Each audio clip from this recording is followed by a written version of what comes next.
Can you say poison chalice F1?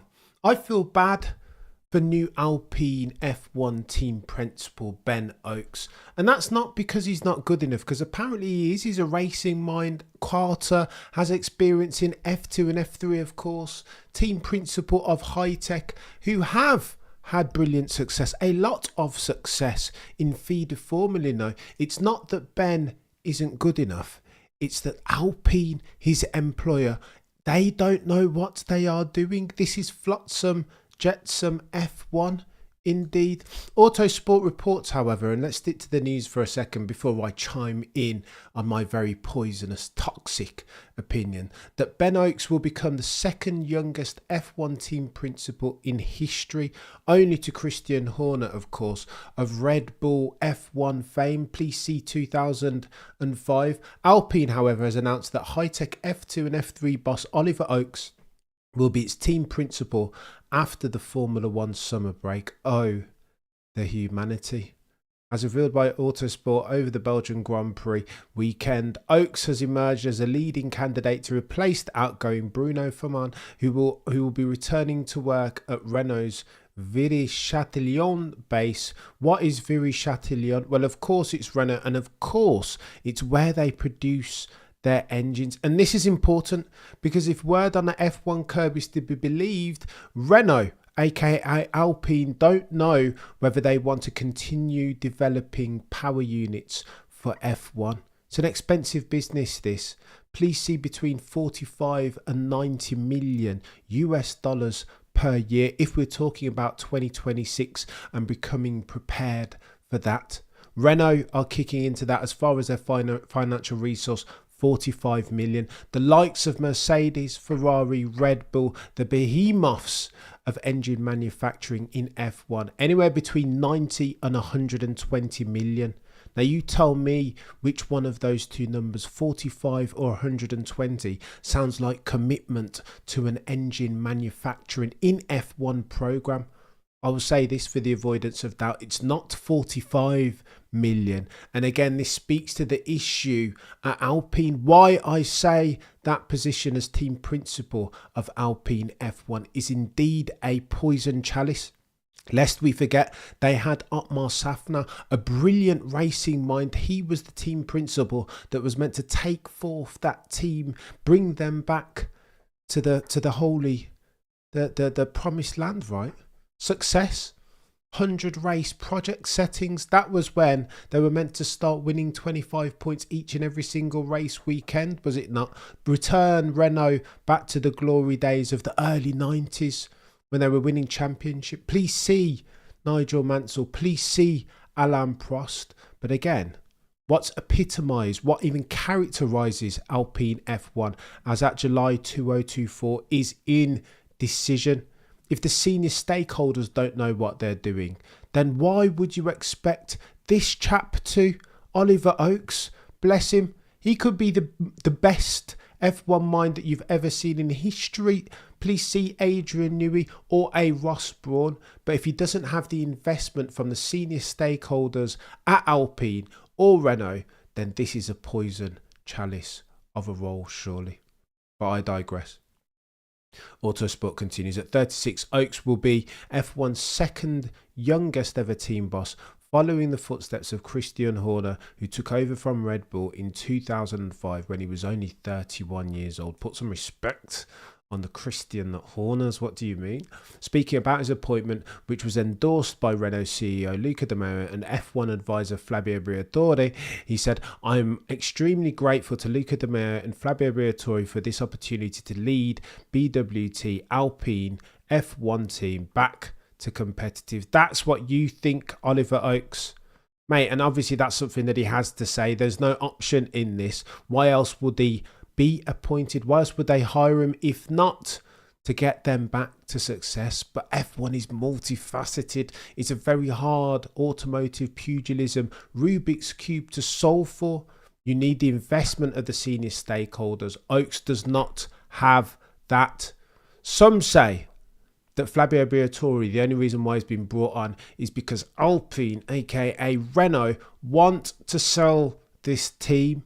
They can't sell it in its current state of disrepute because nobody will want to buy it at 1 point something billion US dollars. That will be the valuation that they have in mind. 1.1, maybe 1.2. But an Alpine team that can't win, that can't keep its key personnel as at July 2024. And again, lest we forget, Otmar Safnauer has gone out the door. Oscar Piastri, one of the hottest young prospects in F1 because of legal wrangling, and that Alpine dropped the ball. He's not long gone out the door. So too has Fernando Planalonso, man from Oviedo, Asturias, not long out the door. Success in Formula One, for the avoidance of doubt, is a function of your ability to get and keep good people. What is Renault F1, aka Alpine, if not a shop that has a revolving door policy, meaning that they get good people, but then allow them to walk out the door? For the avoidance of doubt, please see Oscar Piastri, please see Fernando Planalonso, please see Otmar Safnauer, and there are other names. This is a joke of a Formula One team, indeed flotsam jetsam, and that's why I term it thus. This chap, Oaks, bless him, has just entered into a poison chalice of an agreement. And you want more evidence? I've already given you A, B and C. Let me give you Exhibit D if you don't believe me, if you think I'm being too harsh. Flavio Briatore, hired to do X, Y and Z as far as bring Alpine back to the mountaintop. Behave yourself. Again, hired to put this team into a position to where it's fit for purpose for selling. KKR ready, they call it. We need a buyer. Fix the balance sheet, fix the financial statements, fix us operationally to where somebody will want to come in and acquire us. That's why Flavio has been brought in as executive advisor or executive director, depending on who you're going to listen to, not for anything else. That's why he was brought in, to try and get Carlos Sainz Jr. Have a look at us, Carlos. We might have Mercedes engine in 2026 when the new rules and regs come online. Why don't you come over to us, Carlos Sainz Jr.? Carlos Sainz Jr. is far too sharp a racing mind to buy that bull feathers. It's nonsense. He saw through the wheat and the chaff. He understood exactly what it was at Alpine. Nothing other over the next couple of years than getting it KKR ready for a sale. Renault only care about making sure that their suite of vehicles is electric. Oh, and by the way, for the avoidance of doubt, that's not the direction in which the automotive industry is headed. Electric vehicles are so 2020. It's all about hybrid now. So why are Renault always 2 to 3 years behind everybody else? Electric vehicles is nonsense, chap. Hybrid is where it's at. But yet and still Renault continue to bark up this design philosophy tree. Electric vehicles. That's what they want their portfolio to look like, where the rest of the automotive world are only concerned for hybrid. 2 to 3 years behind, not just in the automotive industry, but Formula 1 too. Oh, the humanity. Briatore said that the decision to appoint Oaks was a deliberate move to put faith in new talent. Yeah, right, Flavio, behave yourself. I'm delighted that we have been able to recruit Ollie Oaks for our Formula 1 project. See the use of the word project, not team. Project has short-term ramifications, doesn't it? It evokes the KKR ready thing. Get this team in a position where we can sell it, Flavio. Anywhere between 2 to 5 years, and it will no longer be called Alpine. Renault want to sell that. Hence why they aren't producing their own engines anymore. Ron Dennis said one of the truisms of F1 is that you can't win anything as a customer team. So why then are Alpine looking to become one? Finances, of course, save themselves anywhere between 45 and 50 million US dollars a year. Of course, flotsam and jetsam F1. That's what we're talking about here. Ollie's a highly talented Ollie's highly talented with a great record of leadership and success in racing. His move into this role is a great example of the strength and belief we have in our team and by young upcoming people. I'm excited to work closely with him and a joint focus on moving up the grid and winning races. Yeah, right, behave yourself. Renault CEO De Mayo said it's a pleasure to welcome Ollie to the team and for him to become one of the youngest team principals that this sport has ever seen. This team is being built for fit. Behave yourself.